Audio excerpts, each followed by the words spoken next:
ইংরেজিতে কথা আছে honesty is the best policy. কইতে শিখো সত্য কথা, এটি যদি হয় তোর মরণ, অমর ফুলের রইবি গাথা। মিথ্যা কইতে কইতে কইতে জগৎ গেল ভরে, অর্থাৎ সত্য কথা কইতে কইতে জীবন খেয়েও বাঁচে তারা, তাদের জীবন যায় না বৃথা, অর্থাৎ তাদের জীবন বৃথা। এই যে কৃষ্ণনাম হরিনাম করতে করতে চৈতন্য মহাপ্রভু চলে গেলেন, সত্য এর থেকে তিনি সরে যাননি, তাকে মৃত্যুকেও বরণ করতে হলো। যীশু খ্রিস্ট, তাকে বলা হয়েছিল তুমি তোমার পিতা, তিনি ভগবানকে পিতা বলতেন, তুমি পিতা বলা ছেড়ে দাও, তোমার ভগবান পিতা হয় না, তুমি ছেড়ে দাও, তাহলে তোমাকে ছেড়ে দেবো। কিন্তু না, তিনি ক্রুশবিদ্ধ হয়ে গেলেন, তবু কিন্তু তার সত্য থেকে সরে দাঁড়াননি। তা কিন্তু ক্রুশবিদ্ধ হতে গেলে জীবন কেউ বাঁচে, তারা বাঁচলো কি করে? যীশু খ্রিস্ট কতদিন বাঁচবে? কিন্তু তারপরে দেখা গেল কিছুদিন বাদে তিনি তার সারা জীবন তিনি অমর হয়ে গেলেন। যতদিন সভ্যতা বেঁচে আছে তিনি বেঁচে আছে, যতদিন সভ্যতা বেঁচে রামকৃষ্ণ, বিবেকানন্দ, বাবা পাগলা এরা সব বেঁচে আছে, এরা সত্য থেকে সরে যাননি।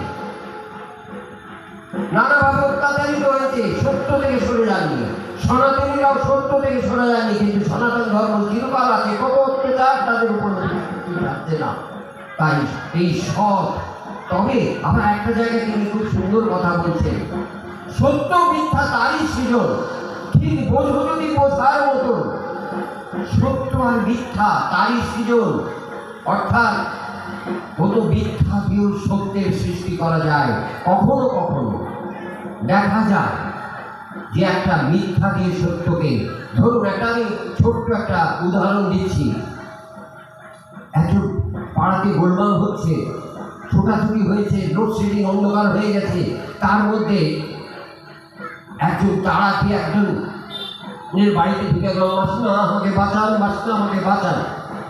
খাটের তলায় মাসিমাকে ঢুকিয়ে দিলেন, জানেন তার পেছনে দুর্বৃত্তরা আছে, তাকে মেরে ফেলবে। মাসিমা কোনোদিন মিথ্যা কথা বলেন না, তিনি ধার্মিক। পাড়ার লোকের বলল, মাসিমা এখানে কেউ ঢুকেছে? বলে না, তোরা ভুল দেখেছি, যা ওদিকে যা, এদিকে কেউ ঢোকেনি। কারণ মাসিমা মিথ্যে কথা বললেন না, সত্য কথা বললেন, একটা মিথ্যা দিয়ে শত সত্যের সৃষ্টি করলেন। তাহলে সত্য মিথ্যা তারই সুযোগ। প্রয়োজনে মানুষের জীবন বাঁচাবার জন্য যদি মিথ্যার আশ্রয় নিতে হয়, সেটাও নেবে, সেটাও সত্য হবে। সত্য মিথ্যা তারই সুযোগ, ঠিক বোঝো যদি বোঝার মতো। এই কথাটা আমি সময় কম থেকে গান দিয়ে আমি বোঝাচ্ছি না, নাহলে গান হতো। এর পরের অলঙ্কারকে আনন্দ, তিনি বলছেন আনন্দ করো মন আছো তুমি যতক্ষণ ভবা পায় চলেছে মরণের দিকে। অর্থাৎ তুমি মরণের দিকে যাচ্ছ, তাই আনন্দ করো। এই বড় অদ্ভুত কথা। আমাকে আপনারা বলবেন কি বলছেন মশাই, আমি মরণের দিকে যাচ্ছি, মৃত্যুর দিকে যাচ্ছি, আর আমাকে বলছেন আনন্দ করো মন, আনন্দে থাকবো। হ্যাঁ, আনন্দে থাকবো। আমার গর্ভধারণে মা বাবা আমাকে পাঠিয়েছে, কিন্তু আসল মা বাবা, আসল ঈশ্বর তিনি আমাকে পাঠিয়েছে।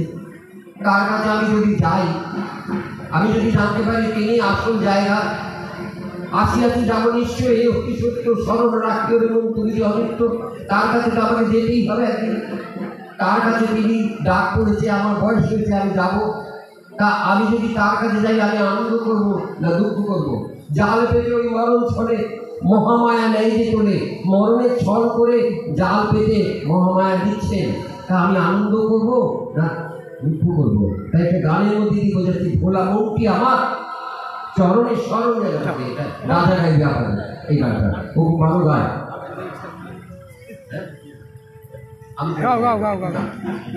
ভোলা মনটি আমার চরণের স্মরণ যেন থাকে, আমার চরণের স্মরণ যেন থাকে। পাপের সাগরে যদি ডুবিয়া মরো, কান্ডারে রয়েছে পিঠে কাহারে ডরো, বেলা পায় অবসান করণে পথের সন্ধ্যা। আমি যাই, আমার গুরুদেবের আদেশ তো আমাকে মানতেই হবে। আমি যেখানে আমাকে গুরুদেব ডাকে আমি সেখানেই যাই, কিন্তু গুরুদেব আমার সম্বন্ধে এমনভাবে বলেন, আমার নিজেকে কি বলবো, আমার আনন্দের তো জায়গাই হয় না। প্রশংসা এমনভাবে করেন, আমি যে মুর্শিদাবাদের ছেলে, কাকু সেটাও তুলে ধরেন যে ও খুব ভালো গান গায়, ভালো কথা বলে। এটা কাকুর আশীর্বাদই অবশ্য। তবে কাকুর 17টা দেশ ঘুরে বিভিন্ন জায়গায় যে ধর্ম প্রচার, যে ভবা বাংলার প্রচার করে থাকে, কাকুকে আমরা খুব সাময়িকভাবে পাই, কারণ কাকু বেশিরভাগই বাইরে থাকে। এই সামনের সাথে বাংলাদেশে যাওয়ার কথা। কাকু আমাকে একদিন বলেছিল চল বাংলাদেশ থেকে ঘুরে আসি। ঠিক আছে কাকু, আপনার আসলে অবশ্যই যাবো। তা আমি নিজেকে গর্ববোধ বলে মনে করি। আপনাকে একটু আগেই বললাম আচার্য ডক্টর পলিটেকনিক কাছে আমি দীক্ষা নিয়েছি, এর জন্য নিজেকে খুব ধন্য বলে মনে করি। আর ওনার তো ভাষায় নেই, উনি আমাকে প্রচুর ভালোবাসেন, প্রচুর ভালোবাসেন। কলকাতায় থাকলে উনি খোঁজ খবর নেই, কিরে কেমন আছি। আমারও দুঃখ হলে কাউকে জানাই কাকু আজকে এই ব্যবসায়িক পরিস্থিতি, তখন কাকু বলে দেখ দুঃখ করিস না, সূর্যের আলোটাও যেমন বৃদ্ধি, অন্ধকারটাও ফেলে আমাদের ঠিক ঠাকুরকে ডাক, প্রভুকে ডাক, নিশ্চিত উনি কৃপা করবেন। এইভাবে কাকুর কাছে সান্ত্বনা পাই, খুব ভালো লাগে।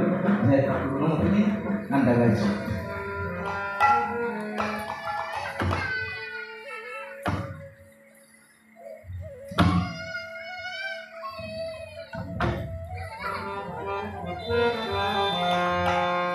ভোলা মনটি আমার চরণে শরণ যেন থাকে, ভোলা মনটি আমার চরণে শরণ যেন থাকে। এই আকুল পাথারে হয় কি তোমার, আকুল পাথারে হয় কি তোমার, প্রাণকে সঙ্গিয়া দিও তাকে। ভোলা মনটি আমার চরণে শরণ যেন থাকে।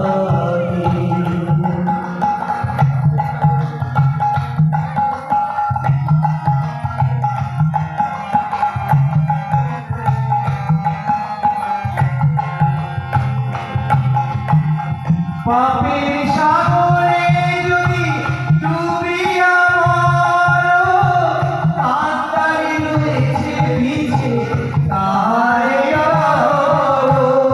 পাপের সাগরে যদি ডুবিয়া মরো, আত্মারে রয়েছে ভিজে তাহারে আলো। করো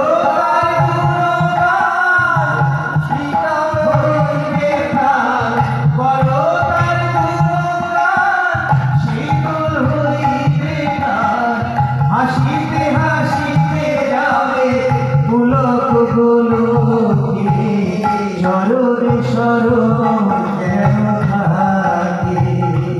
ভোলা মনটি আমার চরণে শরণ যেন থাকে।